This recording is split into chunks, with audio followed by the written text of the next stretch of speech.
আব্দুর রহমান আউফ রাদিয়াল্লাহু ফরমান, আমি দেখি আমার দুই পাশে দুইটা ছোট বাচ্চা। আমি ভাবতেছিলাম দুইটা ছোট বাচ্চা না হইয়া যদি বড় যোদ্ধা হইতো আমার জন্য কতই উপকার হইতো, কতই না ফায়দা হইতো। আমি এই চিন্তা করতেছিলাম, হঠাৎ পাশের থেকে ওই ছোট দুইটা বাচ্চা আমাকে বলে, চাচা চাচা আবু জেহেল কোথায়? বলে, আবু জেহেল দিয়া তোমরা কি করবা? তখন বাচ্চা দুইটা বলতে আছে, আবু জেহেল আমার নবী আলাইহিস সালাতু ওয়াস সালামকে মক্কায় বহুত কষ্ট দিছে। আমার নবী সেজদার মধ্যে পড়ছে, তার মাথার উপরে উঠে পচা নারী বুড়ি চাপাইয়া দিছে। আমার নবীকে শিয়াবে আবু তালেবের মধ্যে 3 বছর অবরুদ্ধ অবস্থায় রাখছে। আমার নবীকে দেশ ছাড়িয়া হিজরত করতে বাধ্য করছে। আমার নবীকে এত কষ্ট দিয়ে সেই প্রতিশোধ নেওয়ার জন্য আমরা মক্কায় ময়দানে চলে আসছি। আব্দুর রহমান আউফ রাদিয়াল্লাহু ফরমান, এই কথাবার্তা বলতে আসি, এর মধ্যে দেখলাম আবু জেহেল নেতৃত্ব দিতে আছে। আমি ওই বাচ্চাদেরকে বললাম, ওই যে দেখো উঁচা ঘোড়ার উপরে পাগড়ি পরা আবু জেহেল নেতৃত্ব দিয়ে আছে, ওইটাই হলো আবু জাহাল। হযরত আব্দুর রহমান আউফ রাদিয়াল্লাহু ফরমান, আমি এই বলার সাথে সাথে দেখলাম আমার দুই দিক থেকে দুইটা বাচ্চা বাজ পাখির মতো আবু জাহেল উপর আক্রমণ করছে।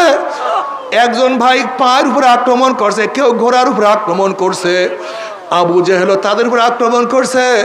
আমি দেখতে আসি এক ভাইয়ের হাতের থেকে হাতটা ছুটিয়া চামড়ার সাথে ঝলতে আছে, সে যুদ্ধ করতে পারতেছিল না। হঠাৎ আমি দেখলাম যার হাত চামড়ার সাথে লাগা, সে হাতটাকে পায়ের নিচে নিয়ে একটা ঝটকা টান মারিয়া তার হাতটাকে সিরিয়া ফালাইয়া দিছে। বাবা রে, এরাও কিয়ামতের ময়দানে উঠবে, তুমি আমিও কিয়ামতের ময়দানে উঠবো। কি নিয়া কিয়ামতের ময়দানে উঠবো? খবরদার, হিসাব নিকাশ না মিলাইয়া কেউ মাওলার কবরে যাইও না। আমার যুবক বাবার, আমার মুরব্বী বাবার, আমার পর্দার মা বোনেরা, কি নিয়ে রওনা করছো? কোথায় রওনা করছো? কি নিয়ে রওনা করছো?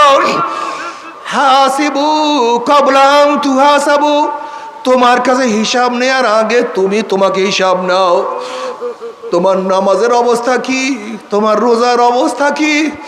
তোমার পর্দার অবস্থা কি? আল্লাহ তুমি মাফ করিয়া দাও।